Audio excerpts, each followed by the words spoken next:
Buenas noches, doctores, ¿cómo están? Buenas noches, doctor. Buenas noches, profe. doctor. Gracias. ¿Cómo ha ido? Buenas noches, doctor.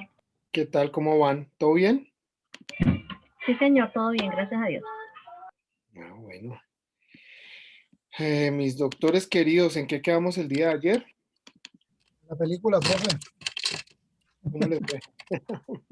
La película, la sentencia.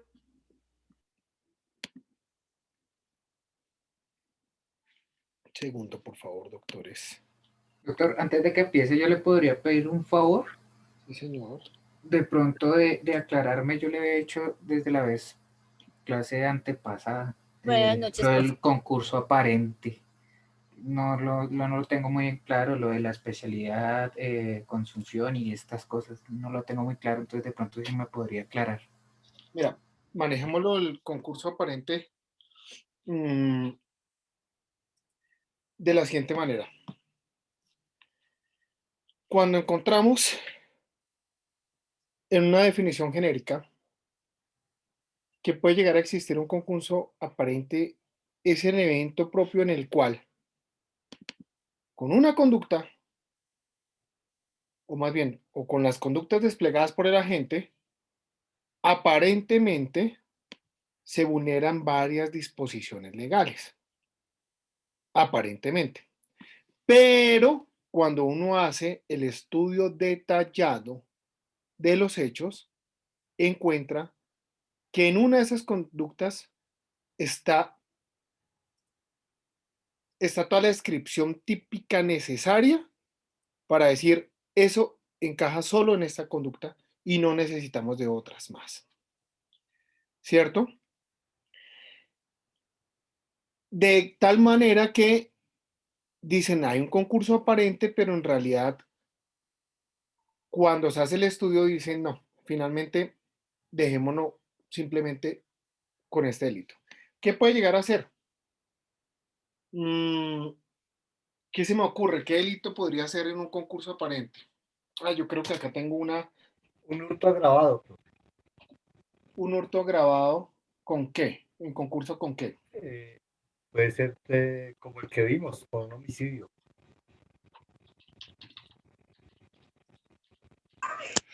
Un hurto agravado y calificado con un secuestro simple. Exactamente. Ese Bajo vendría la siendo. circunstancia específica de que los asaltantes someten o colocan en estado de indefensión Ese es el caso propio, idóneo, el que normalmente uno llega y señala. Cuando piensa en la retención del banco que hablamos, aparentemente podría haber existido la privación de la libertad. Pero, doctores, si uno analiza la teoría delito fin, delito medio, va a encontrar que el delito medio era hurtar. Pero dame un segundo que te voy a enviar una sentencia en la cual se trabaja muy bien el concurso aparente. ¿Listo? Ya lo voy a comunicar, la voy a enviar al grupo, mis doctores queridos. Un segundito, doctores, que tengo acá abierto un tema de la clase de ahorita. Penal general.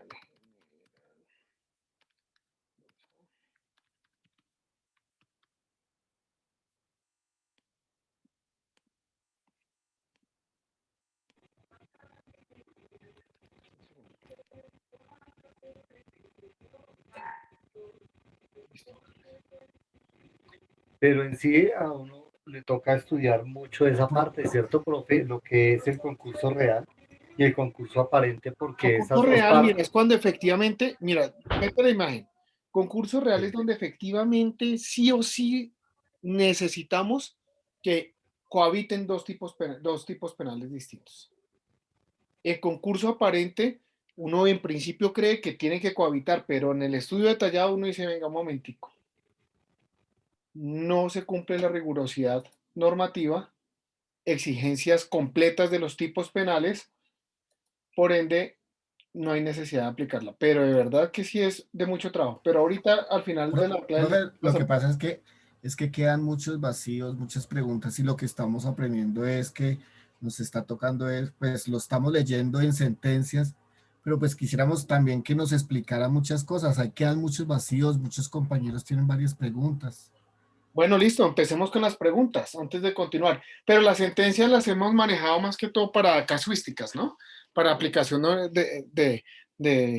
para aterrizar el derecho. Pero entonces empecemos con preguntas. Un segundo, por favor. Un segundo. Tengo que compartir esto y no he podido. Doctor, ¿es la C464 Sí, la que me habla? ¿ya acabo de llegar? Sí, señor. Segundo, por favor, doctores.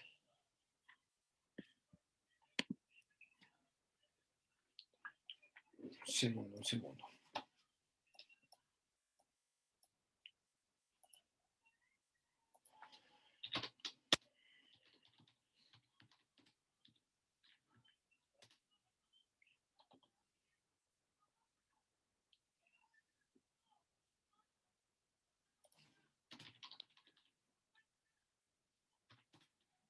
A ver, aquí ya está.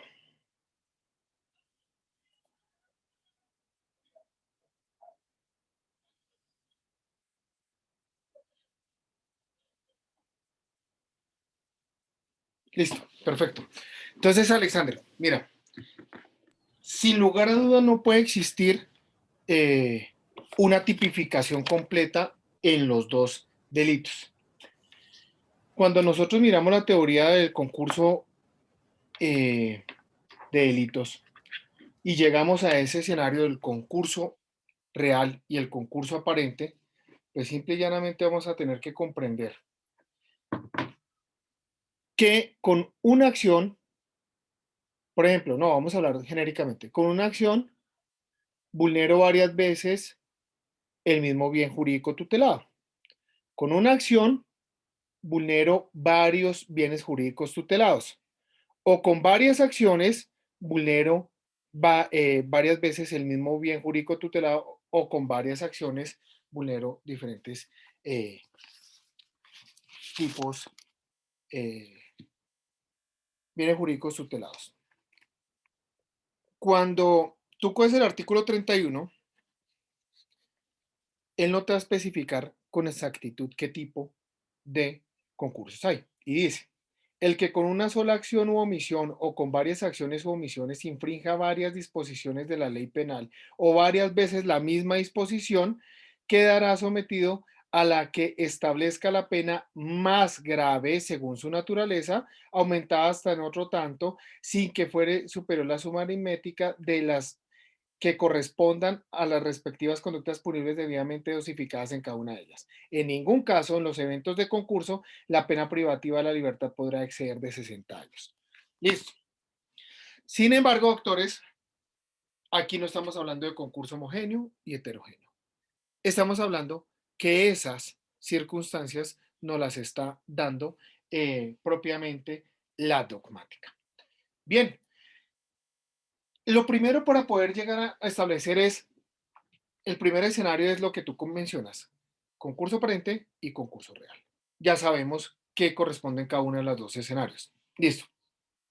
Ahora, ¿qué concepción tenemos por un concurso, eh, heterogéneo? ¿Qué encontraron ustedes cuando les dije, vamos a ayudar, vamos a investigar qué es un concurso homogéneo y qué es un concurso heterogéneo? En el mismo código, ustedes van a encontrar la respuesta. Aquí está cantado qué es el concurso homogéneo, qué es el concurso heterogéneo, pero no lo señala explícitamente. De la lectura, doctores, del artículo 31, ¿en dónde ubican ustedes el concurso homogéneo?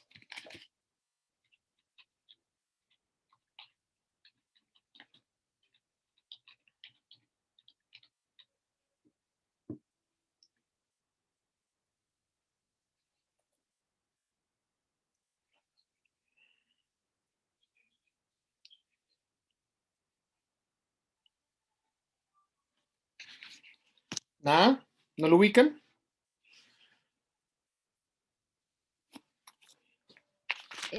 Doc, buenas noches. ¿Cómo está? Consideraría que el heterogéneo, pues al tratarse que los delitos son diferentes, es cuando dice que con varias acciones u Sí, omisiones. Ese exactamente. sería el Ahí heterogéneo. está. Exactamente. Listo. Sobre esa vía, tú vas a llegar a determinar, bueno, varias acciones. Cometo varias acciones. Pero entonces analicémoslo de la siguiente manera. Con casuística, ¿qué son varias acciones? Ejemplo, el que entra va a robar, entra al banco, va a robar, lesiona, mata, secuestra, hurta. ¿Cierto? Esas son varias acciones. Todas tienen un lugar en el tiempo, una conducta que nosotros decimos todo tiene una fecha, una hora y un espacio en el tiempo. Listo. Cuando tú miras esa circunstancia, vas a llegar a comprender, momentico, no podemos iniciar un proceso penal por cada una de las conductas, sino se crea la necesidad de meter en un solo paquete todas las conductas. ¿Por qué?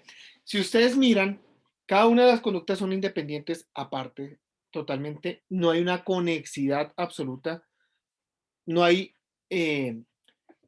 nada que las amarre, simple y llanamente es circunstancial por el evento que se está viviendo, punto. Pero ¿qué tiene que ver, por ejemplo, un acceso, si violan a una mujer de las que está ahí, ¿qué tiene que ver eso con la finalidad del plan criminal? Pues nada, doctores. Nada en lo absoluto. Por eso el legislador llega y dice, en el artículo 31 solucionamos el problema. Y vamos a ver que en el fenómeno delincuencial del cual está aprovechándose el individuo, ahí, en ese escenario, le vamos a clavar todos los delitos. Listo. ¿Y cómo va a ser el orden? Oiga, si es heterogéneo. Entonces dice, vuelve y dice el artículo, el que con una sola acción u omisión o con varias acciones u omisiones infrinja varias disposiciones de la ley penal. Ojo, omisiones quiere decir, doctores, que aquí también hay cabida para los delitos culposos, ¿no? De consecución omisiva. Listo. Varias veces la misma disposición. Doctores, con varias acciones se vulnera varias veces la misma disposición. Y entonces traíamos el escenario del muchacho cajero del banco. Se robaba 10, se robaba 10, se robaba 10, se robaba 10. Y entonces decíamos, oiga, pero le vamos a clavar en la infinidad todos esos hurtos concursales. Y el legislador llega y genera la pregunta, venga, ¿qué podemos llegar a generar para darle seguridad y no volver eterno el procedimiento? ¿Por qué, doctores? Si ustedes se dan cuenta, el mismo legislador dice, venga, vamos a hacer suma aritmética, el de mayor identidad. Y si ustedes observan, en ese caso en particular, no hay ninguno que sea mayor entidad, todos son iguales. Todos tienen el mismo quantum punitivo. Y al tener el mismo quantum punitivo, doctores, pues ¿desde cuál empiezo? Si todo es lo mismo. Entonces, el legislador dice, analícelo usted desde la óptica del quantum punitivo. Perfecto. Y es donde viene la doctrina a decir, en ese escenario en particular, son varias acciones que vulneran varias veces el mismo bien jurídico tutelado, pues a eso lo vamos a llamar delito masa. O un delito continuado, perdón, un hurto continuado. Y ven el hurto continuado.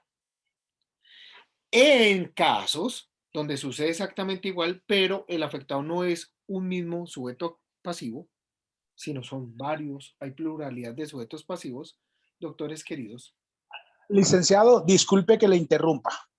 En ese caso que usted expone del cajero de banco que a diario se roba 10,000 pesos abusando de la confianza depositada en su función, necesariamente se podría hablar de el delito de hurto en actos homogéneos y sucesivos, o necesariamente se dice delito continuado. Porque si son de la misma naturaleza, son homogéneos y como se repiten varias veces, pues son sucesivos, ¿no? No, por eso, pero es que no me has dejado ni siquiera terminar la idea para poderla. Dame un segundo para calificarla. Un segundo, por favor. Cuando son varias víctimas y vamos en ese escenario, la doctrina denominó eso como delito masa. ¿Y cuál era la circunstancia? No poner a concursar todos los delitos, sino como les estaba diciendo ahorita, el problema que se generaba aquí era mirar la dosificación de la pena para concursar, porque como lo dice el mismo legislador en el 31, se coge el de mayor entidad y va sumándose uno a uno.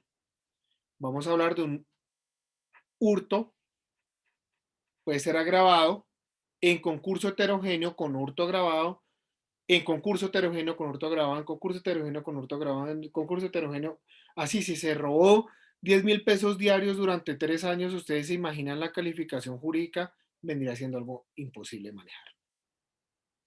Entonces, ¿qué crea el legislador? El legislador llega y dice, para evitarnos esa línea, lo que nosotros vamos a generar en los delitos del hurto, en los delitos continuados y en los delitos masa, es simplemente castigar con mayor punibilidad simbólica y ya. Y no vamos a contar cada uno de los escenarios. Pero, ¿qué diferencia tiene, doctores, en relación con esta circunstancia muy particular? Por ejemplo, en otro delito, en otro delito que concurse heterogéneamente, que por ejemplo puede llegar a ser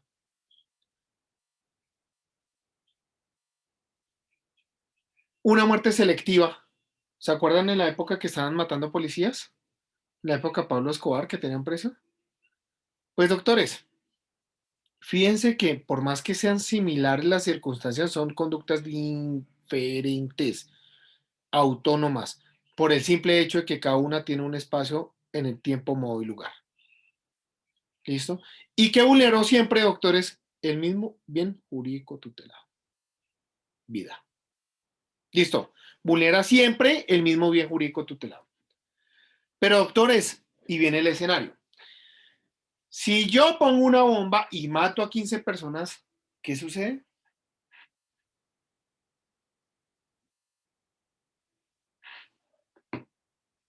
Es homogéneo, profe, también, pero Homogéneo. Homogéneo. Vamos a masivo. simultáneo. Exacto. Simultáneo. Simultáneo. Simultáneo. ¿Listo? Bueno, se las cambio. ¿Recuerdan el caso de la vivienda? Que lo mencioné acá en un caso que yo estaba defendiendo, que se habían robado unas platas y las habían mandado a unas cuentas. No, señor. ¿No? Bueno, entonces. No, profe, no fue acá. No, profe. No dijo nada de eso. Fue en la otra clase. Fue seguro en otro curso. Cuando ustedes, bueno, eso fue hace como unos, creo que fue en el 2017. ¿Se acuerdan que antes de que se volviera peatonal toda la séptima adoquinada, en la séptima con 19 siempre ha habido un banco de vivienda? En ese banco de vivienda, Sí, señor. precisamente en ese banco, en horario adicional, sale la gerente del banco a hablar como con un cajero después de almorzar y hablando ahí cháchara. Y justo en ese instante, con la cuenta de esa señora, se robaron 700 millones de pesos. Y lo transfirieron, mis doctores queridos, a 24 cuentas. En una operación programada. ¿Cuántas conductas hay, doctores?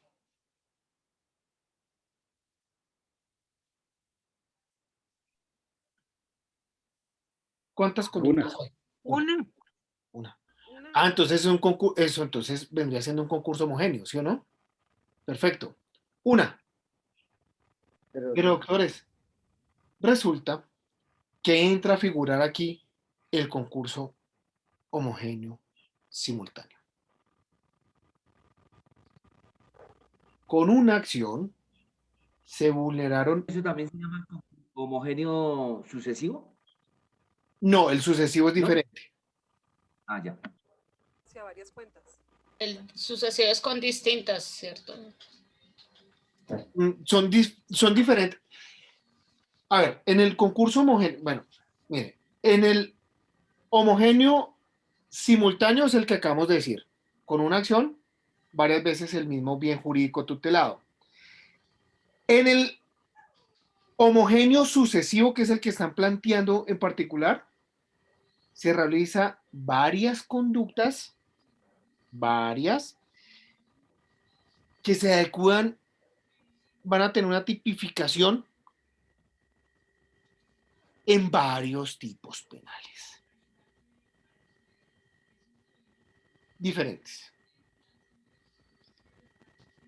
diferentes. ¿Listo?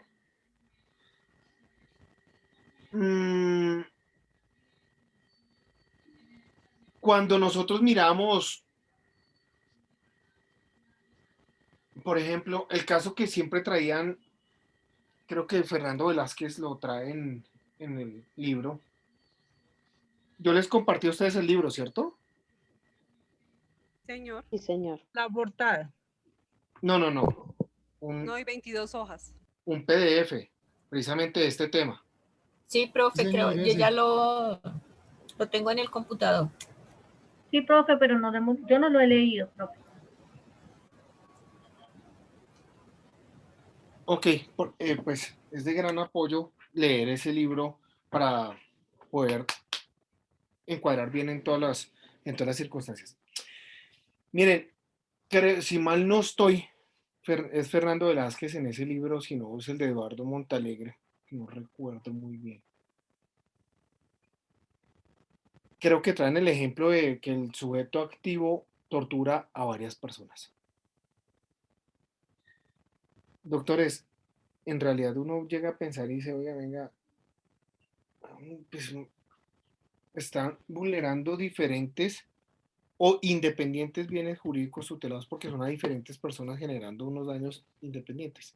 Pero para generar la tortura a todos ellos, pues entonces tendría que ser, mis doctores queridos, a acciones diferentes, acciones. Pero si nosotros nos vamos y recuerdan ustedes la época nazi,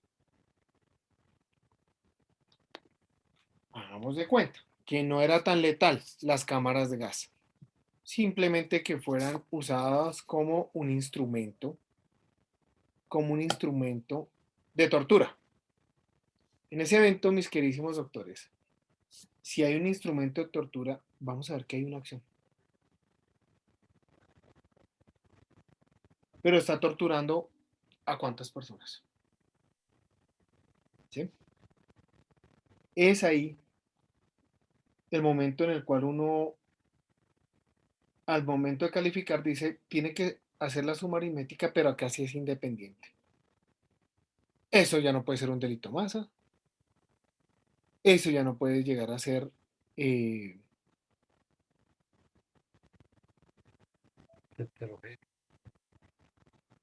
¿ustedes se acuerdan? Miren, acuérdense un caso, pues el caso que estuvimos hablando de Soledad Atlánticos, que el de los niños.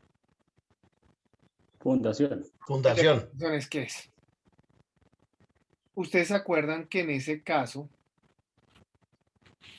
en alguna oportunidad salió el director nacional de fiscalías mencionando que el conductor respondía por el concurso homogéneo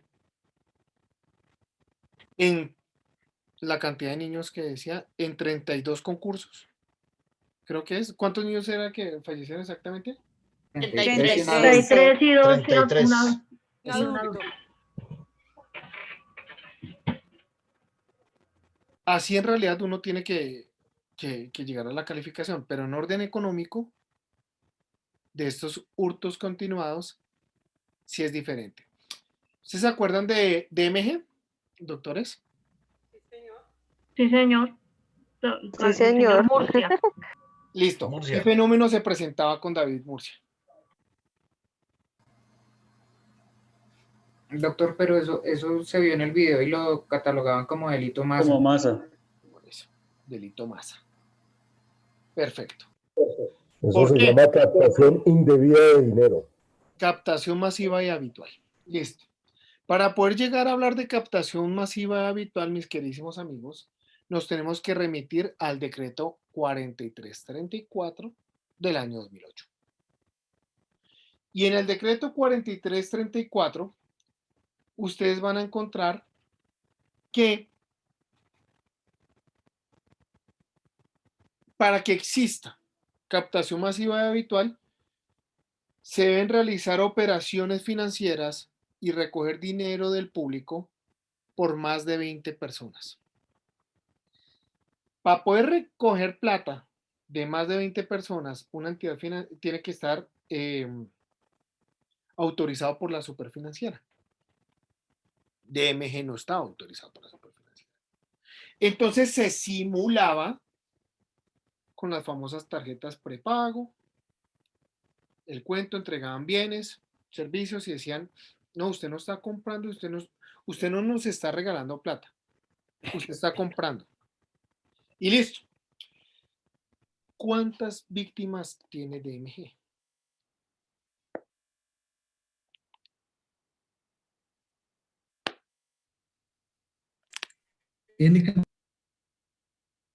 Son miles.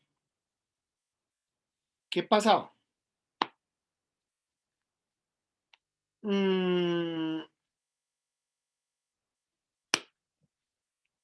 Con ese escenario, la normatividad aplicable llegaba y nos decía, venga un momentico, aquí claramente tenemos que encontrar que hay más de 20 operaciones. Primer requisito. Pero entonces tendríamos que catalogarlos por concursos, porque cada una de ellas, entre otras vainas, pues es independiente. Además que Pepito Pérez invertía 10 millones, el otro 9, el otro 5, el otro 20, el otro 30. Pero cuando nos vamos a ver, eso es un mundo entero. Entonces, ¿qué crea la doctrina? Los delitos masa. ¿Por qué es totalmente imposible la sola calificación para esa cantidad de víctimas? Después de esto vienen las pirámides que tanto escucharon ustedes después de DMG. Después de eso, Elite, Estraval, que fueron o son empresas que están siendo judicializadas en estos momentos bajo esta premisa de la captación masiva y habitual. Doctores. Una preguntita, buenas noches. ¿Alejo? Sí, señor, ¿cómo estás? Bien, hermano, ¿cómo vas? Mira, con respecto a eso que tú estás hablando en este momento, yo tuve un amigo mío, un colega, él compró un lote en Salitre o en Normandía, no recuerdo, hizo un proyectico de 4 apartamentos. Y resulta que por ahí le llegó un socio y le dijo, no hagamos 4 apartamentos, hagamos 8 apartamentos para que tengamos una mayor rentabilidad dentro del proyecto. Y ellos hicieron eso, pero no tuvieron en cuenta 2 cosas. Primero, que la licencia con la que ellos estaban trabajando no estaba ejecutoriada.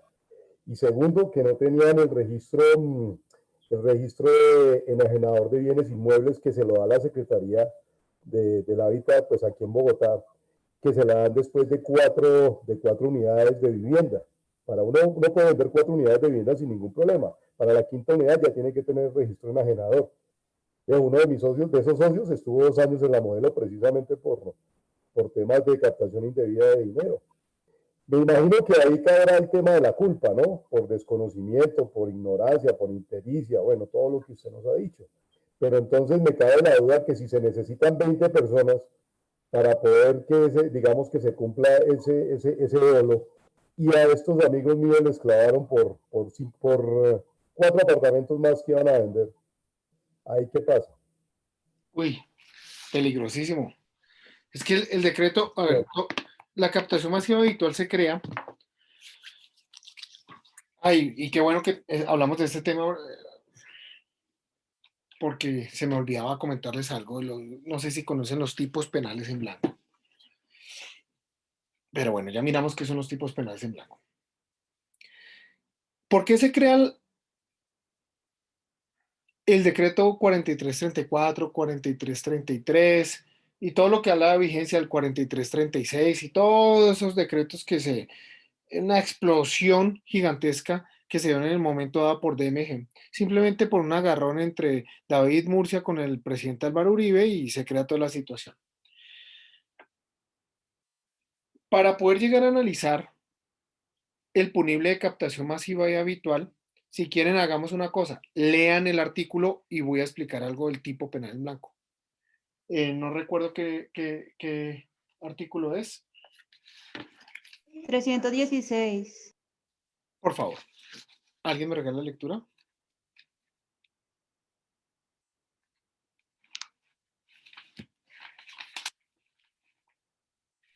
Dice, buenas noches. ¿Cómo estás? Doctor.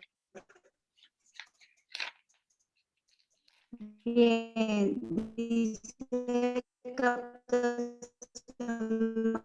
no, se te cortó. Oye, está en ultratumba. El que desarrolle, mueva, patrocine, industria, hospital, no tengo señal. ¿Alguien más que me regale?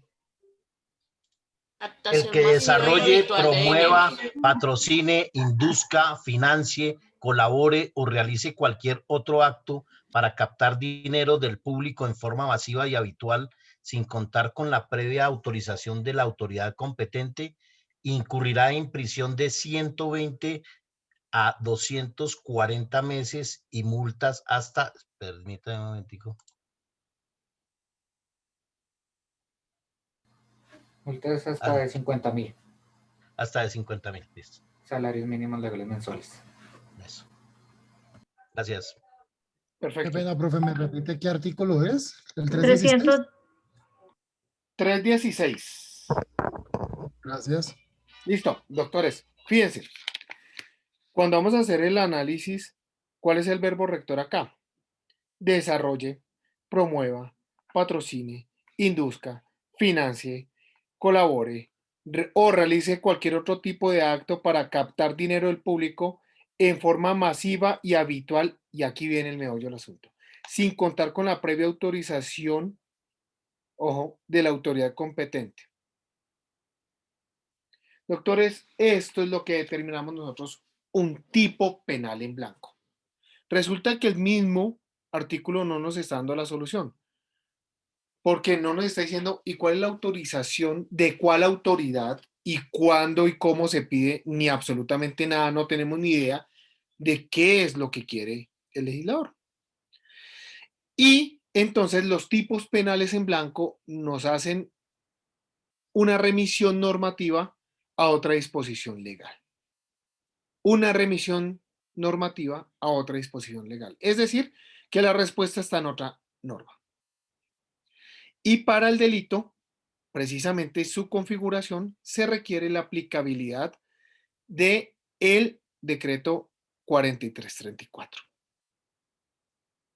No hay otra manera de buscar la configuración. Y en el decreto 4334 van a encontrar ustedes que se hablan de las 20 operaciones. Se habla de las 20 operaciones. De tal suerte, viejo Alejo, que queda uno totalmente atónito el motivo por el cual se pudiesen haber judicializado por captación masiva habitual, siendo que si es en ese número inferior, lo concerniente es buscar una estafa.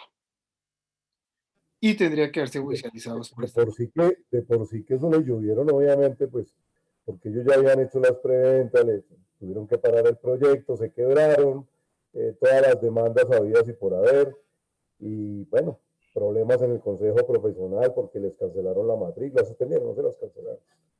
Pero si uno va a la secretaría, discúlpame, si tú vas a la secretaría del hábitat y tú dices, voy a vender 5 unidades de vivienda, lo primero que te van a pedir es el registro de enajenador de bienes inmuebles, que lo dan ahí en la Caracas con 53, del Éxito hacia el sur, ahí queda la secretaría y te lo piden, y si todo, de una vez va haciendo fila con la fiscalía para que tú te encargues. ¿Por qué? Pues apenas estamos aprendiendo el por qué, pero te lo cuento ya por experiencia propia. Perfecto. Ahí te dejo esa perla. Doctores, ¿se recuerdan el edificio Bacatá? El más alto de Bogotá. 19 con cuarta. Sí. Sí. Ahí, Doctor, ¿ese es de Trump? ¿Ese no, edificio? No, eso es de ¿La policía? De un señor ahí. Creo que es un español que se quedó sin dinero Sí, pero para se me terminar. olvida el apellido.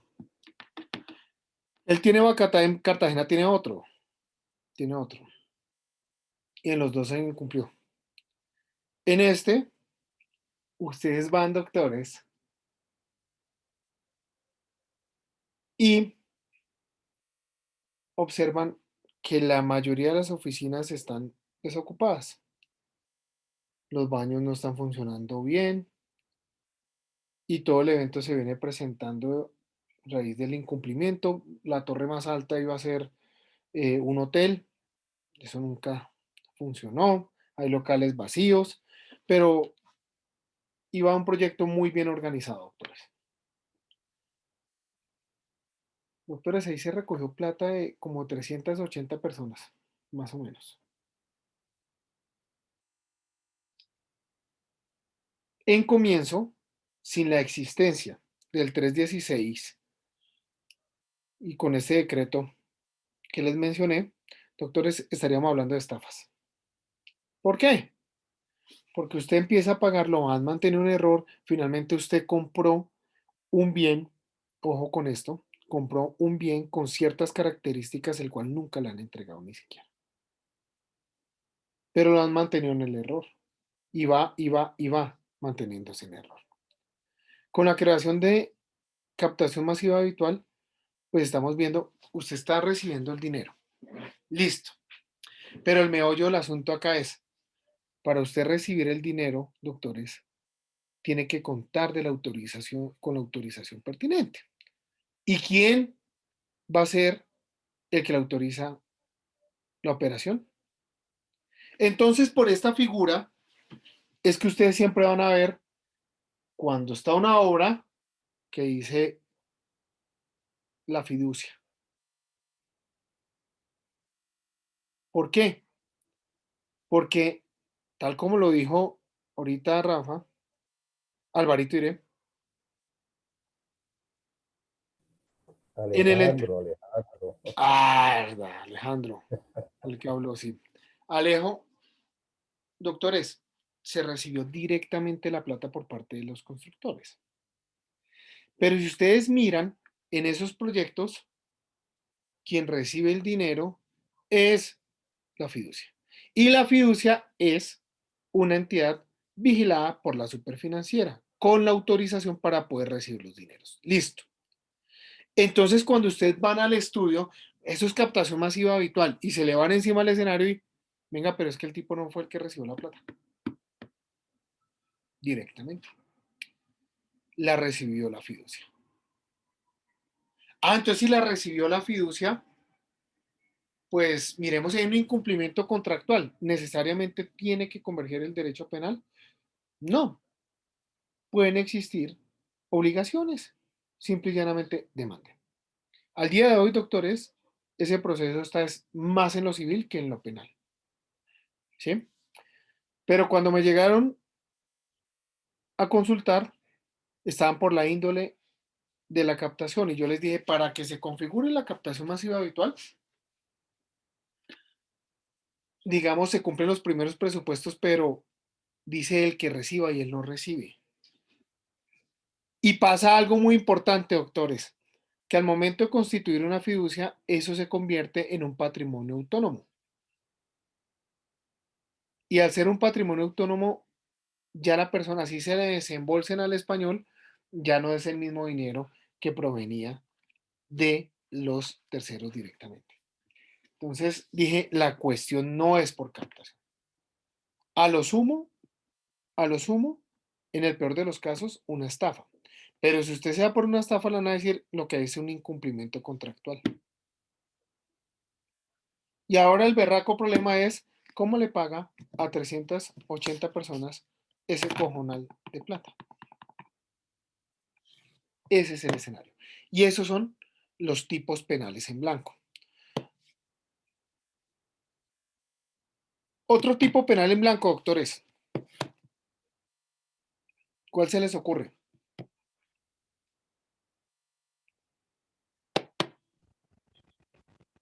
Profe, Yo no- y los diezmos de una iglesia entonces que reciben tanta plata y cogen de varios lados, esa no es una captación.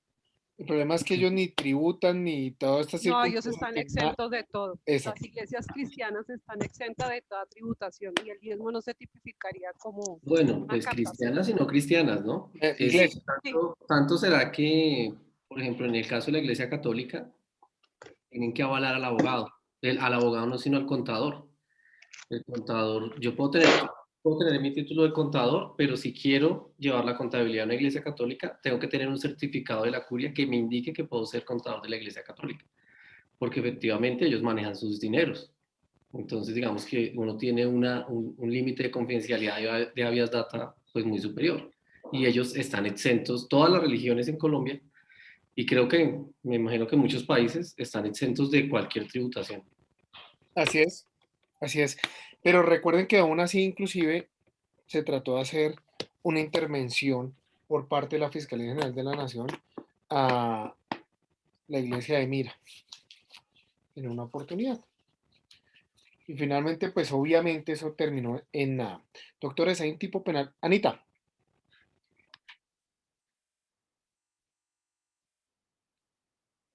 No te escucho, corazón. Perdón, está hablando con el micrófono apagado. Tranquila. Profe, un tipo penal en blanco podría ser, ya que van por el lado de la iglesia, del pastor que dijo que Jesús venía el 28 de enero y los feligreses vendieron sus casas, sus propiedades, carro, moto, o sea, quedaron en nada esperando a Jesús.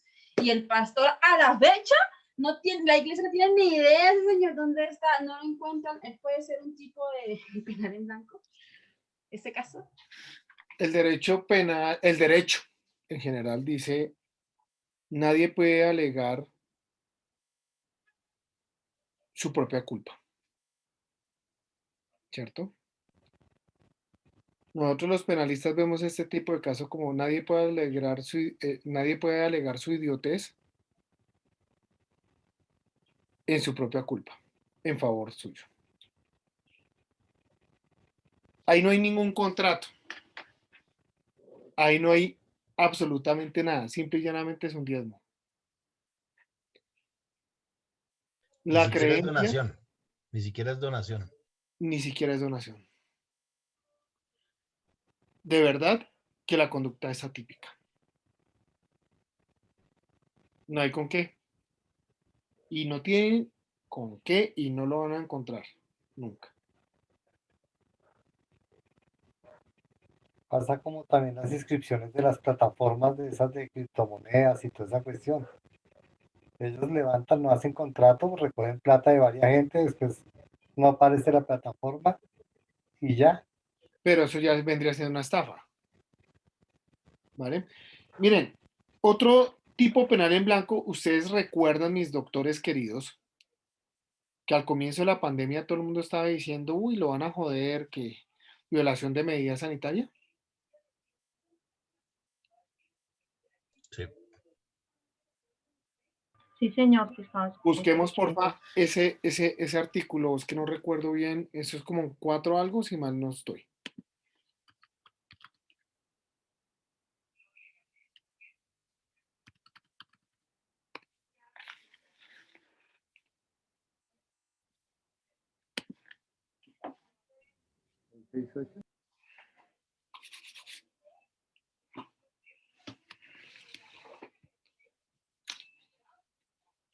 A ver.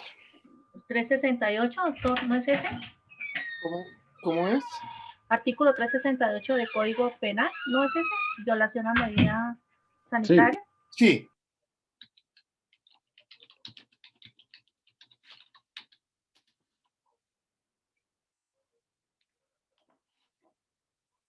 368. El que viole medida sanitaria adoptada por la autoridad competente para impedir la introducción o propagación de una epidemia incurrirá en prisión de 4 a 8 años. Listo. Gracias, Pipe. Fíjense que nos está diciendo cuál medida. Ahí encaja más el 369, doctor, ¿no? El de propagación de epidemia. No, vamos a este. El que viole medida sanitaria adoptada, pero ¿cuál medida sanitaria adoptada? Necesariamente para estudiar este tipo penal, doctores, nos toca por obligación ir a buscar la autoridad competente que fue lo que expidió. Y ahí ya vamos a encontrar los decretos. ¿Sí? Eso, doctores, es lo que llamamos un tipo penal en blanco. ¿Qué diferencia con los tipos que sí están compuestos?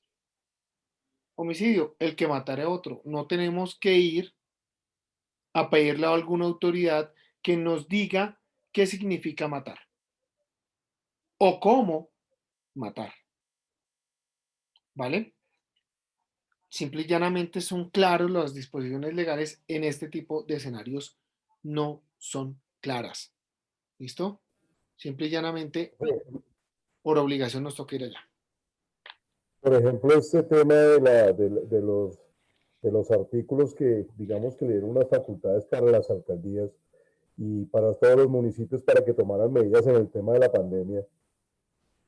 Yo siempre lo he dicho y siempre lo he repetido. Por ejemplo, yo no sé cómo esta señora Claudia coge unas vías, y son vías troncales, y creo que ya lo he repetido en varias ocasiones, y las vuelve vías mixtas, y no he encontrado ni siquiera ni en la Secretaría de Movilidad ni en el Ministerio de Transporte, he encontrado un decreto donde explícitamente diga que eso lo puede hacer un mandatario, volver vías de uso mixto, es decir, vías creadas para el movimiento, para la circulación de vehículos, del flujo vehicular, y volverlas por el solo hecho de colocar una señalización o colocar 3 maletines que puedan transitar personas, bicicletas, niños, perros, gatos, patines y de vez en cuando motocicletas. Y eso no lo he encontrado, ni existe, ni nadie me ha dado respuesta acerca de eso. Y creo que es la única ciudad, creo que en Medellín también lo hicieron, no recuerdo, pero es la única ciudad que veo acá que lo están haciendo. Y eso lo está haciendo, y eso lo hizo Peñalosa antes lo hizo Peñalosa, ¿bajo qué decreto? No tengo ni idea. Pero ahorita Claudia lo hizo y lo volvió, y aquí en este país no hay cosa más fija que lo temporal, ¿no? Eso lo hicieron supuestamente por el tema de la pandemia, y eso ya quedó temporal, y ya todas las troncales en Bogotá las volvieron de uso mixto. Doctores, ahorita James me decía, venga, el 369, propagación de epidemia. El que propague epidemia incurrirá en prisión. Doctores, ¿qué es una epidemia? Ahí está también un vacío normativo. ¿Qué es una epidemia? Y resulta, doctores, que para poder llegar a eso, la epidemia tiene que ser declarada. Porque no podemos decir el que, mi madre, tiene una gripe y le prendió la gripa a todo el mundo, entonces por eso tiene que ser judicializado. No, tiene que tener nivel establecido. Y para llegar a eso, doctores, obviamente tenemos que llegar a la declaratoria de epidemia, y es decir, tenemos que ir a otra disposición legal o normativa. La autoridad de medio ambiente, la autoridad del Ministerio de Salud y demás se reunieron y demás y se creó. Listo. Con esa autoridad, ya con ese decreto, ya uno puede y empieza a jugar en ese particular evento. Pues bien, eso es tipo penal en blanco, doctores. Tipo penal en blanco. Entonces vamos a jugar. ¿Qué clases de tipos penales tenemos? Tenemos unos que son netamente dolosos, doctores. Tenemos otros. Recuerden esto siempre, el Código Penal es doloso, excepcionalmente culposo, pero cuando tiene normatividad culposa, el mismo código manifiesta que es por culpa. Listo. Pero entonces vamos a encontrar esos vacíos normativos en estos tipos penales en blanco. Pero si ustedes se dan cuenta, doctores, estos tipos penales en blanco necesariamente van a tener señalado un dolo. Un dolo. Y volvámonos al escenario. El que viole la medida sanitaria adoptada por la autoridad competente. Para usted violar la cuarentena, usted tenía que hacerlo con voluntad y conocimiento, que todos sabíamos que estamos encerrados. Vamos al siguiente artículo. El que propague epidemia. Perfecto. Para poder propagar la epidemia, doctores, se requiere y se necesita necesariamente una intención dolosa. ¿Qué era lo que estaba pasando? Que mucha gente salía a trabajar y no sabía que tenía COVID. Y si no sabía que tenía COVID, pues iban, los detenían y todo el problema y no sé qué, pero no les podían aplicar el 369. Y todo quedó en ceros. Inclusive por estos dos tipos penales le iniciaron una investigación penal a la alcaldesa Claudia López porque salió a mercar con su señora esposa. Que hay una violación, el que viole medida sanitaria. Pero, doctores, para violar la medida sanitaria no era solo salir de la casita en la pandemia. No, era que usted supiera que tenía, ojo, que usted supiera que tenía el COVID y aún así salía violentando la medida sanitaria. Porque el solo salir de la casita no constituía una conducta punible, sino tan solo una infracción de tránsito. ¿Qué se paga con? Licenciado, perdone que interrumpa. ¿Será un tipo penal en blanco, por ejemplo, cuando una persona conduce un vehículo automotor o velocípedo motocicleta en estado de embriaguez, le retienen la licencia de conducción y mediante el procedimiento administrativo de tránsito y transporte lo suspenden al ejercicio del derecho a conducir vehículos hasta por 25 años? Esta persona desobedece esa decisión administrativa y sigue conduciendo estos vehículos incluso sin portar la licencia de conducción. He visto, por ejemplo, que se le pretende judicializar que por fraude a resolución judicial. ¿Sí será esta sanción administrativa un tipo penal en blanco o es improcedente? Porque tengo entendido que los únicos que tienen función jurisdiccional son los jueces de la República y no las autoridades administrativas. Lo que pasa es que tenemos que irnos a identificar que es una resolución, fraude de resolución judicial o administrativa. Así es el tipo penal. La Corte ha definido muy bien esa circunstancia y ese fraude de resolución judicial, eso se presentaba todo el tiempo ya en la administración pública. ¿Qué hacía la autoridad de tránsito? Sorprendía al ciudadano, le ponía nuevo comparendo y remitía copias a la Fiscalía General de la Nación, donde muy juiciosos archivábamos el proceso.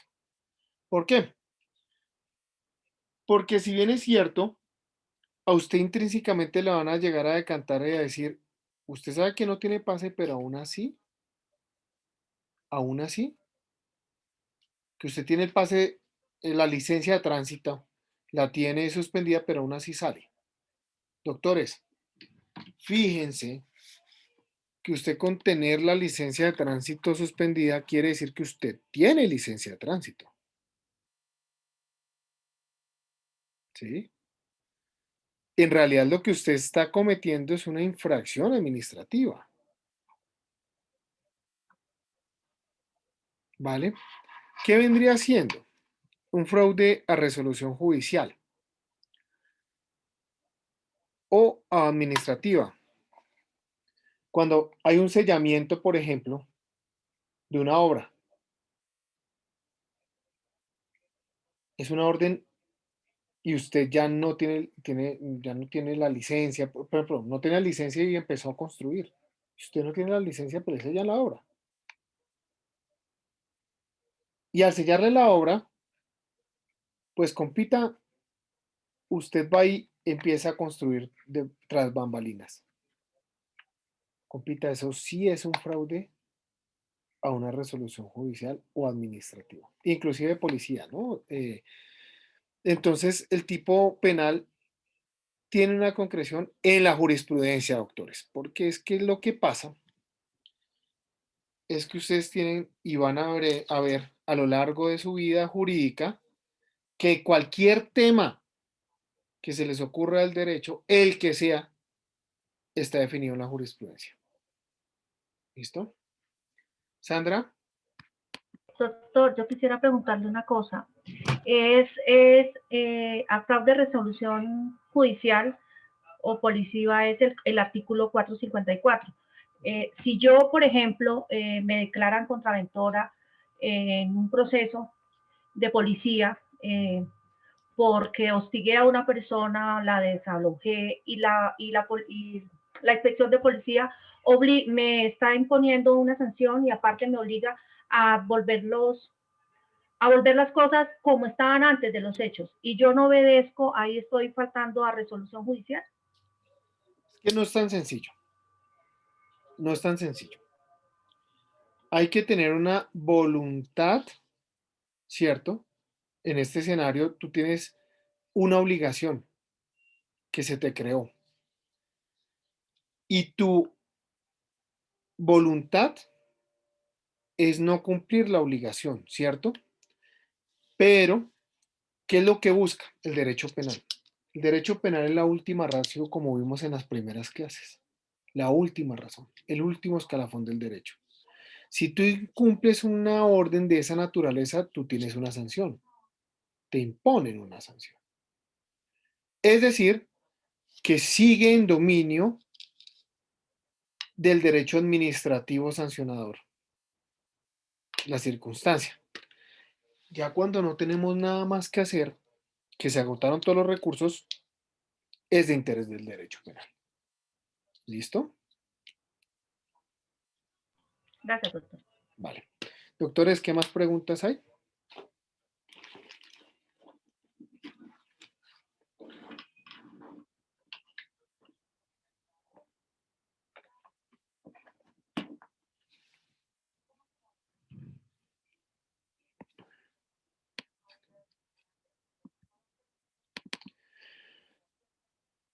Por allá ayer, doctores, estábamos hablando del artículo 32, ¿no?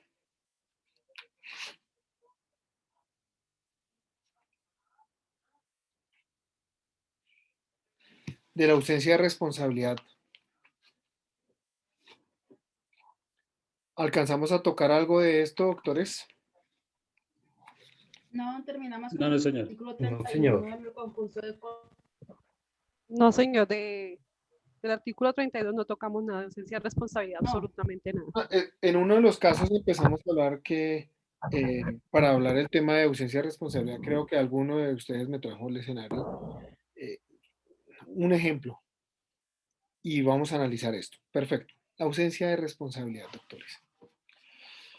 Normalmente las conductas tienen que ser penadas, las conductas que son típicas. Perfecto. Pero acuérdense que tenemos un estadio procesal. Dogmáticamente, la teoría del delito está dividida en tres funciones que ya las hemos hablado y recontrahablado. Tipicidad, antijuricidad y culpabilidad. Sin embargo, así no le guste a la mayoría, yo soy de los que dice que no son esas tres, sino son cuatro. Porque yo creo que sí existe la teoría de la conducta. Entonces, para mí, empieza con conducta, luego tipicidad, antijuricidad y culpabilidad. Eso es una invención creada dogmáticamente. Para nosotros empezar a observar cómo darle aplicabilidad a todo lo concernente a la tipicidad, antijuricidad y culpabilidad, tenemos que mirar, oiga, sí puede llegar a existir una conducta, ¿cierto? Que sea típica, ¿cierto? Que sea antijurídica, pero que finalmente no pueda llegar a ser culpable. O puede llegar a existir una conducta que sea típica y que no sea antijurídica. Temas de antijuricidad material y antijuricidad formal, que por allá hemos mencionado poco a poco. Listo. Aún sabiendo todo ese escenario y teniéndolo bien claro, uno dice los 3 pasos para condenar a una conducta se requieren los otros 3. Y en sede de culpabilidad vamos a mirar. No es que cuando estamos hablando de culpabilidad, es que estamos hablando de conductas culposas, ¿no? Que sean propias de una creación de un riesgo desaprobado desde la posición de garante. No. Estamos hablando es que si es culpable o no es culpable. Perfecto. Doctores, bajo esa circunstancia, pues hay situaciones que la vida lo pone a uno a enfrentar y que la misma vida se encarga de que lo tengan que judicializar y que la misma vida va a decir, oiga, es injusto que lo judicialicen porque su manera de actuar, pues, es acorde a cómo lo haría un ser humano promedio. ¿Alguien me regala el artículo 32? Vamos punto a punto, por favor. Ausencia de responsabilidad. No habrá lugar a responsabilidad penal cuando, número 1, en los eventos de caso fortuito y fuerza mayor. Perfecto. Doctores queridos, ¿qué son los casos de caso fortuito o fuerza mayor? ¿Alguien sabe qué es caso fortuito o fuerza mayor? Creo que eso lo vieron inclusive desde sus primeras clases en Derecho, ¿cierto? Caso fortuito es lo que está impredecible por el hombre, por decir algo, la aparición del COVID. Y Sí. fuerza mayor es lo impredecible por la naturaleza. Un terremoto, un huracán, algo así. Perfecto. Entonces, bajo esa égida, nosotros vamos a decir eventos de caso fortuito o fuerza mayor. Voy a traerles el siguiente escenario. Yo tengo la posición de garante. Tengo la posición de garante de una empresa de gas domiciliario, pero reparto en pipetas, ¿cierto?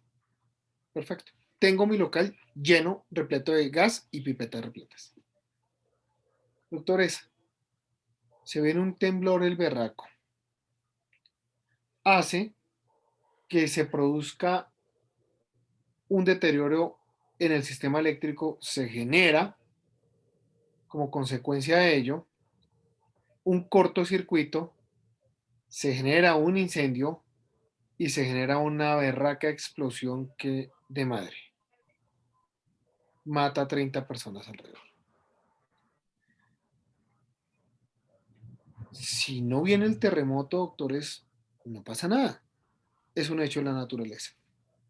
Entonces la ley penal dice, pues es injusto usted judicializarlo por esas muertes. Pues en realidad usted no tuvo ninguna violentación a su deber objetivo de cuidado. Ah, pero es que le llegará al crítico que le diga, pero es que usted no tenía en debida forma el sistema eléctrico.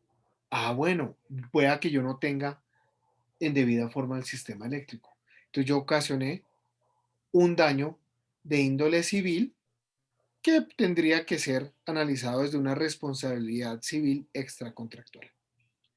Pero yo no cometí no generé, propiamente dicho, el incendio.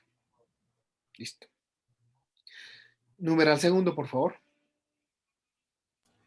Se actúe con el consentimiento válidamente emitido por parte del titular del bien jurídico en los casos en que se pueda disponer del mismo.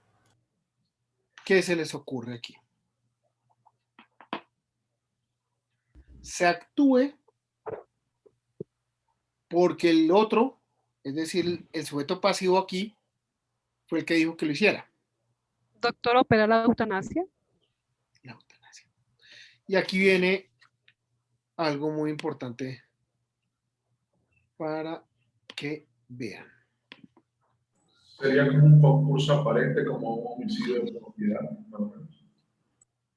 Sí, un segundo, por favor, doctores.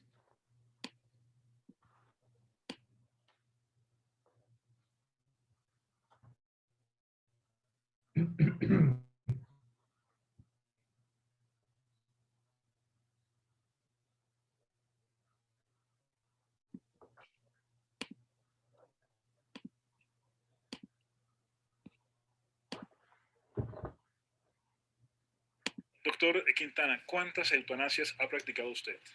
A mí no me gusta hablar de números, pero consideren que estar llegando o haber pasado de unas 200 me da por lo menos una gran consideración por el dolor de mis pacientes. ¿Cuándo un paciente y su familia deciden quitar la vida a una persona? Nunca lo deciden las familias. Generalmente nosotros podemos hacer eutanasias éticamente partiendo del deseo de un paciente. Nunca atendemos la solicitud de una familia porque no vamos a matar al abuelito del que estamos esperando una herencia, ni cosas por el estilo. Generalmente los pacientes nuestros suelen comunicarle a alguno de sus familiares que por favor los ayuden a descansar, porque desafortunadamente hay algunas agonías del final de la vida de un paciente que suelen ser supremamente dolorosas. Y este fue el pretexto que utilizó la Corte Constitucional colombiana para darle paso a despenalizar la eutanasia en Colombia. La Iglesia se opone a esto y el Vaticano ha dicho que un suicidio no es una muerte digna. ¿Qué piensa usted sobre eso? Bueno, yo pienso que lo que hace digno realmente la muerte de una persona es la intervención de su propia voluntad en esa decisión, ¿cierto? Si nos atenemos al caso de la paciente Brittany Minor, tenemos que considerar que esta paciente hizo lo imposible por prolongar su vida hasta donde sus medicamentos y sus analgésicos se lo permitieron. Hasta que llegó el momento en que se dio cuenta que su sufrimiento era tal, y no solamente su sufrimiento, sino el de su propia familia, que veía que no podía hacer absolutamente nada por aplacar su dolor para decidir terminar con su vida. ¿No le molesta a usted que lo llamen doctor muerte? No, yo soy un enamorado de la vida. Al punto de que si se me aparece el diablo y me ofrece más vida por venderle mi alma, sería capaz de vendérsela, ¿sí? Yo adoro la vida, yo pienso que valió la pena nacer. Valió la pena nacer porque he podido ser testigo de cuántas cosas bellas que tiene la naturaleza. Doctor Quintana, antes de ser médico, usted fue sacerdote jesuita. ¿Cómo entender esa contradicción entre la fe, la vida y la muerte y las creencias propias de la fe católica?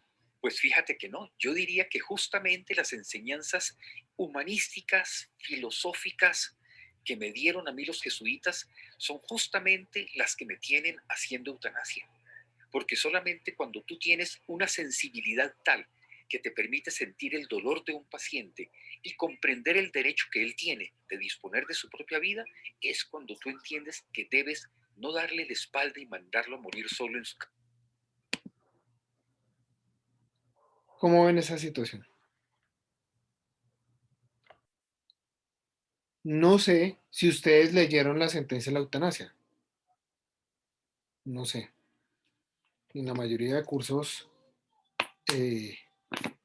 ya la leen para antes de esta clase. Pero bueno, más allá del discurso ¿Ahí sería un homicidio por piedad?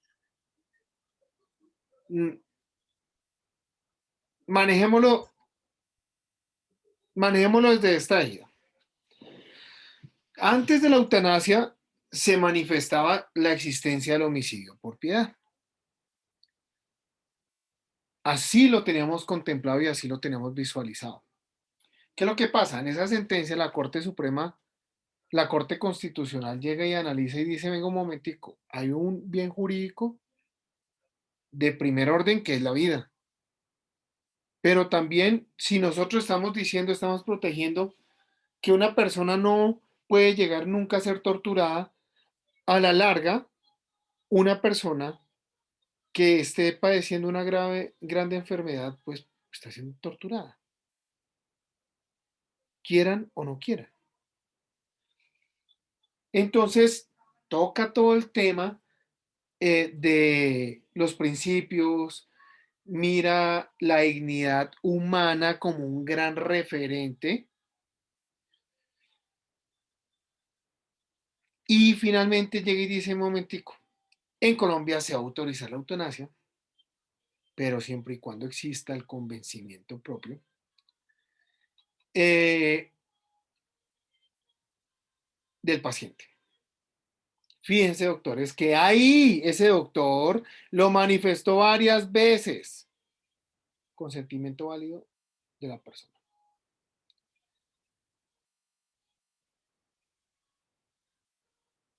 Cuando ustedes miran... Lo hizo el papá de Matador. El papá Matador. O sea, sería como el derecho fundamental a morir dignamente, ¿no? Exacto, pero ¿sí? Exactamente. Pero vámonos a estudiar el homicidio por piedad. Por favor, busquemos la norma. Eso debe estar en el 104, no, 104 imposible, 106, profe. 106. ¿Alguien me regala la lectura, por favor? El que matare a otro por piedad para poner fin a intensos sufrimientos provenientes de lesión corporal o enfermedad grave e incurable, incurrirá en prisión de 1 a 3 años, hoy 16 a 54 meses. Listo, gracias. ¿Qué es eso? Simple y llanamente una prohibición por más que sea piedad. ¿Listo? ¿Qué pasaba entonces cuando se hace el análisis dogmático y constitucional por parte de la Corte? Dice, venga un momentico, lo vamos a autorizar, claro, pero hay que cumplir los requisitos. Primero de ellos, ser médico.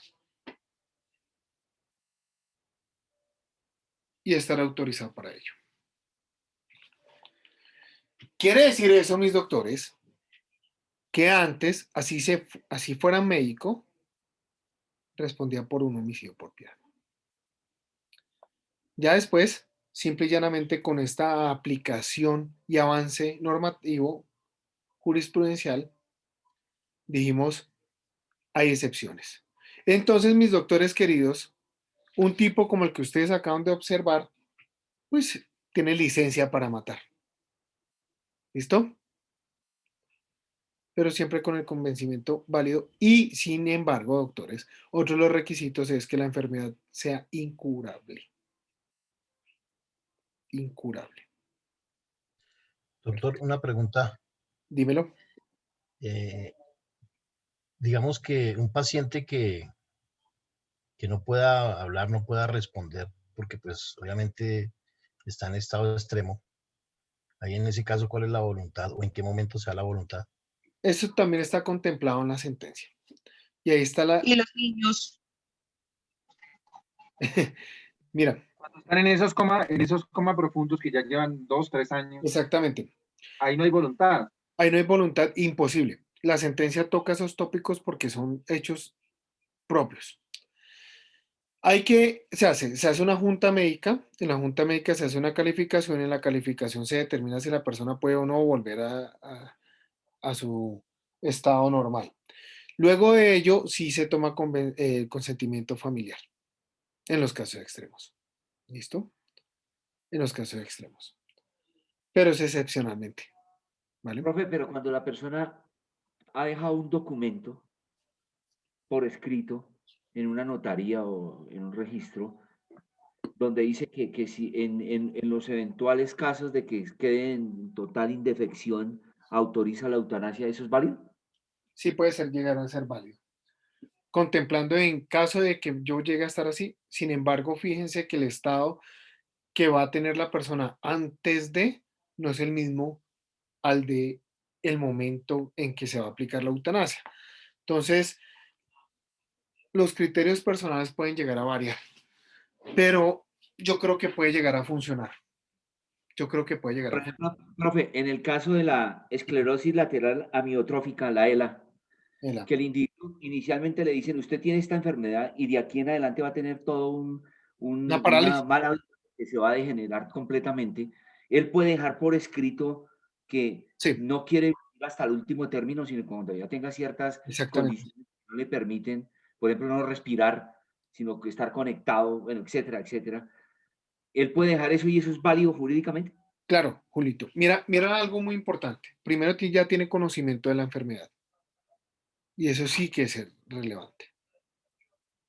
Porque además la enfermedad ya se sabe que no hay cura. Y como ya la lleva, pues ya está dando su convencimiento. Pero ¿qué es lo que pasa? Él ya da su consentimiento para dicha circunstancia, pero, ojo, en ese momento todavía la vida la tiene por delante. No ha llegado a la afectación máxima de irreversibilidad. Entonces, por eso es que no lo pueden ir a aplicar una eutanasia inmediatamente, sino hasta que empiece ya a tener una disminución en su salud muy considerable.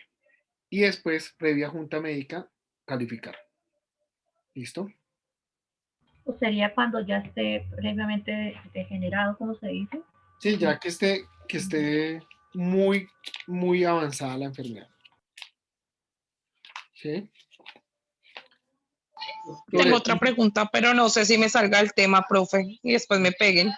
Tranquila. Es el tema, por ejemplo, del aborto, que de una u otra forma es un tema, pues yo sé que la Corte Constitucional tiene tres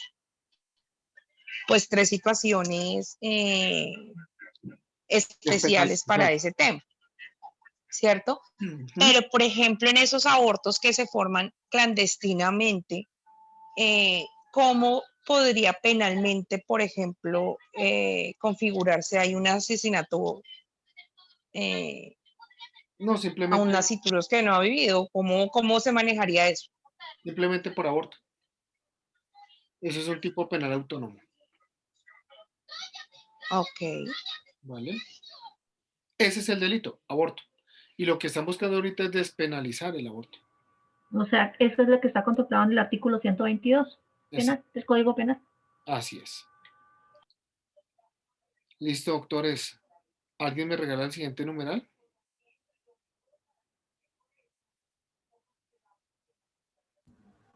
Se obra en estricto cumplimiento de un deber legal. ¿Y qué es el estricto cumplimiento de un deber legal? Un funcionario público, por ejemplo, tiene que ir a hacer un allanamiento y para ingresar tiene que romper la casa. Cuando va a romper la casa, pues se configura un daño en bien ajeno. Pero como está en estricto cumplimiento de un deber legal, aplica esa ausencia de responsabilidad. ¿Listo? Siguiente, por favor. Se obre en cumplimiento de orden legítima de autoridad competente emitida con las formalidades legales. Y continúa, porque ahí ese no. No se podrá reconocer la obediencia debida cuando se trate de delitos de genocidio, desaparición forzada y tortura. Listo. Este último precisamente está generado, es más que todo la fuerza pública, por eso hace la prohibición directa, genocidio y demás. Este, doctores, es, por ejemplo, ustedes se acuerdan, es que es diferente, doctores, un deber legal a una orden.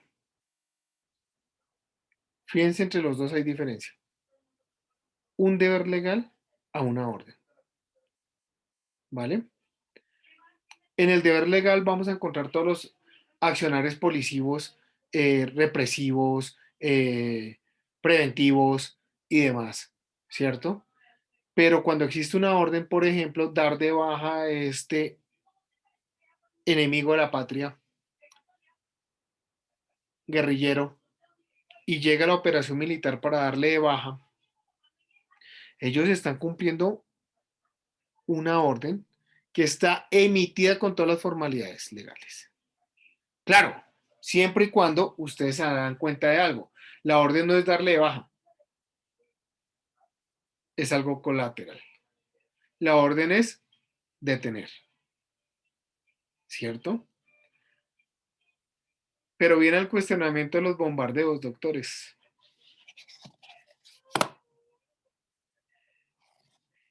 Los bombardeos. ¿Aplica o no aplica, doctores? Resulta que para eso toca, con el Consejo de Guerra, empezar a analizar las circunstancias y llegar a decir cómo se emite la orden. Sea o no sea, hay una legitimidad en la orden y simple y llanamente por eso pudimos obtener el resultado Reyes después de ese bombardeo. Se catalogó como un enfrentamiento que tuvo que usarse un arma vía aérea. Y bajo esas circunstancias es que se hace la aplicación de la ausencia de responsabilidad. ¿Ustedes han ido al museo? Aplicación de fuerza letal. ¿Ustedes han ido al Museo de la Fiscalía alguna vez, doctores? ¿Ahí existe? Sí. No. No sabía ni que existía. No. ¿Ese dónde está, doctor? ¿Ustedes se acuerdan de que quedan las fiscalías locales? En el centro. ¿En la 19 por allá? No, señor. ¿En la 19 con 13, profe? 13. La 13 con 19. Ahí, precisamente, queda el museo. Vayan, doctores, y ahí está la historia completa de esto que les estoy contando, y están los computadores de Reyes en ese museo. Ese museo es de libre acceso, no sé por el COVID si está en funcionamiento, no creo, pero cuando tengan la oportunidad pasen. Ahí está el proceso 8000, está todo el cuento. Hay cositas chéveres. Hay un carro de Pablo Escobar, una moto, bueno, varias cosas que fueron incautadas por la Fiscalía General de la Nación. Doctores, el siguiente numeral, por favor. Se obre por la necesidad de defender un derecho propio o ajeno contra injusta agresión actual o inminente, siempre que la defensa sea proporcionada a la agresión. Se presume la legítima defensa en quien rechaza al extraño que indebidamente intente penetrar o haya penetrado a su habitación o dependencias inmediatas. Listo. Gracias. Doctores, y acá viene un tema, legítima defensa. Y viene otro tema seguido que es el estado de necesidad. Justificante y exculpante. Ya hoy no vamos a alcanzar a ver todo eso. Frente a eso tengo unas diapositivas. Las compartiré cuando vayamos a ver eso. No lo vamos a ver mañana. Lo vamos a ver el día lunes porque el día de mañana les tengo una sorpresa. Tenemos un gran invitado. Viene el doctor Luis Felipe Enríquez, un abogado con una trayectoria en el derecho penal superior a 29 años, ex juez penal municipal con función de control de garantías, ex juez penal de circuito de conocimiento y hoy en día un gran litigante. Es decir, se volvió del lado de los buenos. Entonces, doctores, mañana. Tengo una pregunta cortica, profe. Buenas noches. ¿Cómo estás? Bien, bien, profe. Profe, ¿los jueces de la República gozan de ausencia de responsabilidad? Bueno, en caso de un juicio, gozan de ausencia de responsabilidad al definir un dictamen, una condena. ¿Gozan? No. A pesar de que, bueno, lo escucho, profesor, discúlpemela. Simple y llanamente son susceptibles de investigaciones como prevaricato por acción o prevaricato por omisión.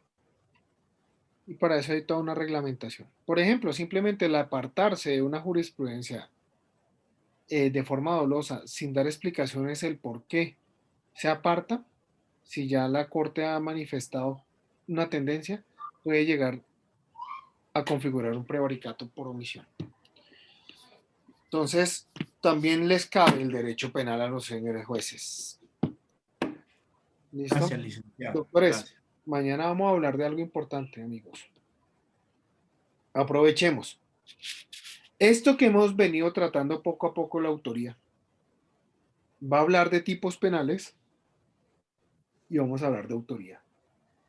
Por favor, mañana tratemos de estar todos conectados 5 minuticos antes para arrancar 8:10 ya con él. ¿Listo? Aprovechémoslo al máximo, nos va a dictar clase a todos. Doctores, feliz noche. Mañana tengo un juicio muy importante, un caso de connotación nacional. Espero tenerles buenas noticias. El que quiera al juicio, es en la mañana, solo me cuento. Vale, Master, feliz noche. ¿Dónde es, Que le doctor? vaya muy bien y suerte, profe, en su clase. Éxito, profe. Éxitos. Profe, ¿y no puede mandarnos el link? Dejen dar la información, profe, ¿nos colabora? El que quiera conectarse mañana me avisa y yo le pido autorización al juez para que estén conectados. Empiezo a las 8. Yo, profe. Yo quiero, profe. Yo también quiero. Yo también. Listo. Yo también quiero. Todos queremos, profe. apenas empiece la audiencia, primero hay que pedir autorización, pese a que son audiencias públicas, pero por la virtualidad se puso. ¿A qué hora se empieza? A las 8. Okay. ¿De la mañana? Claro, de la mañana. No, pues, a las 8 de la madrugada. Doctor Felipe, hay que madrugar a las audiencias porque a las 7 de la noche lo esperan en clase de penal. Doctor, que le vaya bien de todas maneras. Muchas Es el gracias. perraco problema de los ricos, que no hay horario para ellos. No madrugan. Qué suerte. Gracias, profe. Muchos éxitos, Me profe. responde. Muchas gracias, José Eliezer. Gracias, profesor. Buenas. Gracias, doctor, muy amable, que descanse. Que descanse, Felipe. Un abrazo. Chao, José.